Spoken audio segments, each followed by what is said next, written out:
देखो भगवान बुद्ध और उनका शिष्य आनंद और एक गरीब की भैंस, बहुत अच्छा किस्सा है। दो का है जंगल से गुजर रहे भगवान बुद्ध और उनको शिष्य तो आनंद संगी रात तो इनके दो जने जंगल से गुजर रहे तो चलते रास्ते में कहा रात आ गई।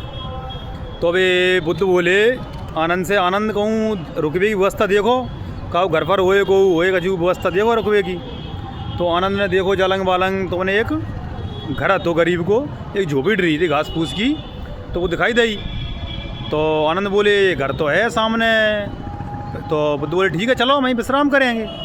पहुँचे गरीब के यहाँ, तो माने बढ़िया भाई आदर सत्कार करो, देखो ब्राह्मण आए हैं बुद्ध आए, तो बढ़िया माने घास फूस को बिछौना बिछाएगा डालता वहाँ बिठाता है। और आके यहाँ एक भैंस थी, तो भाई दूध देती भाई सुबह को गुजारो चल दो, खाना पीना व्यवस्था सब राशन पानी भाई सुबह गुजारो चल दो। तो बढ़िया माने खाए पीने की व्यवस्था करी बुद्ध की और आनंद की दो जने। और रात आ गई तो सब लोग सोए गए। अब रात में भगवान बुद्ध 2 बजे जगे, तो बिन्ने अपने शिष्य आनंद को जगाए, आनंद जगो जगो आनंद की जगाए रहे हैं। कहा बात हो ये 2 बज गए, एक काम खड़े हो यहाँ की भैंस ढील दो, भैंस ढील के बढ़ा दो। तो आनंद का छुनी बोला माने कि जी क्या कह रहे हैं। तो बिन्ने दोबारा फिर आवाज़ दी, बुद्ध तुम्हें सुनाई नहीं दी। बिन्ने की जी गुरु जी। बिन्ने कही हमको है तुम माए गुरु हो और तुम उस शिष्य माए, बात कौन की मानोगे माई मानोगे, जाओ खड़े हो अभी ढील दो। तो आनंद का दिमाग में चक्कर में पड़ गया, कैसे गुरुजी ले कल लाए हमने, ये तो भैंस गरीब की भैंस ही भगाए दे रहा है कि भगाओ। गए आनंद चुपचाप बेचारे, भैंस ढील दी, रात में भैंस बच गई। अब लौट के अब आनंद बोले अब आनंद तुम यहाँ क्या रुके हो, तुम भगो जन से, दूसरे की भैंस बजाई है। अब गुरुजी बोले निकलो यहाँ से। अब गुरुजी वहाँ से गायब, बेऊ निकल गए आनंद के संगे और भैंस बजा दी, चले गए। तो फिर का साल 2 साल गुजर गए, ऐसे ही साल 2 साल बाद फिर निकले जे, तो एक वन से फिर गुजर रहे।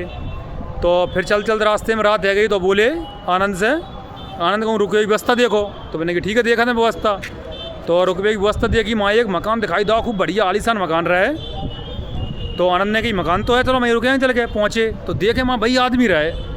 तो आनंद की सिटी पुटी गुल मैंने कि ऐसा नहीं आदमी पहचान जाए, जाके मैंने भैंस बढ़ा दी। तो आनंद गए चुपचाप बोले वहाँ से। तो मैंने कहा ठीक है रुकवे की व्यवस्था करी जाएगी। तो वहाँ ना पहचान ला आनंद को। तो आनंद पहचान गए तुम तो पहले आए थे भैया। आनंद कछु नहीं बोले, चुपचाप बेचारे सिटी पुटी गुम में भी नहीं की। तो बोले कोई बात नहीं, अंदर आओ बैठो तुम। तो मैंने कहा पहले जी बताओ तुम तो बहुत गरीब आते हैं, तुम इतने पैसा वाले कैसे है कि बहू बताएंगे, चलो अंदर चलो बैठा रहे मैंने, आदर सत्कार करो इनको बढ़िया भगवान बुद्ध को और इनको आनंद को। तो बिन्ने कही पहले बताओ, बिन्ने कही कुछ दिन पहले हमारी का है भैंस रात का छूट गई, वो भज गई, वो पता ही नहीं लौट की नहीं है, खूब ढूंढी वो नहीं मिली। अब आनंद सोच रहे को माँ नाम नहीं आ जाए, और कहीं तुम आए थे तुम रात को चले गए। तो आनंद बोले वो हमें जल्दी जाना तो सवेरे तो तुम लोगों ने जगाए नहीं, तुम जल्दी निकल गए। मैंने कि ठीक है कोई बात नहीं। सो फिर मैंने कि बताओ भाव का, फिर वो अपने लवाएगा घर के पीछे आनंद को लेके गया वो मालिक। तो वहाँ दिखाओ को, देखो जी दिखा रही है ज़मीन पूरी हरी भरी फसल ठाड़ी दिखाई दे रही ज़मीन। तो मैंने कि ज़मीन तो खूब खड़ी है। तो मैंने कही हमारी जब भैंस थी तो हम कहा कछु कत्त नहीं आते काम, भैंस से चल रहा हो गुजारो अपनो। जब भैंस चली गई हमारी तो हमारे पास कुछ ऑप्शन ही नहीं है। तो मैंने क्या करा, तो बंजर ज़मीन जो पहले होती, फिर हमने जब बंजर ज़मीन में मेहनत मजदूरी करके जब हम फसल उगाई, आज फसल से हम 2-3 साल में बढ़िया संपन्न रह चुके हैं। तो आनंद को दिमाग घूमेगा, बनने की वाह अब समझ में आई गुरुजी ने कहा को भैंस भजवाई।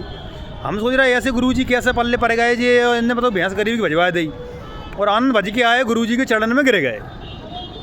तो देखो गुरुजी गुरु है वो ज़िंदगी में बहुत ज़रूरी है। गुरु जो करते हैं तो बढ़िया ही करते हैं, बाकी आप समझदार हो। राधे राधे।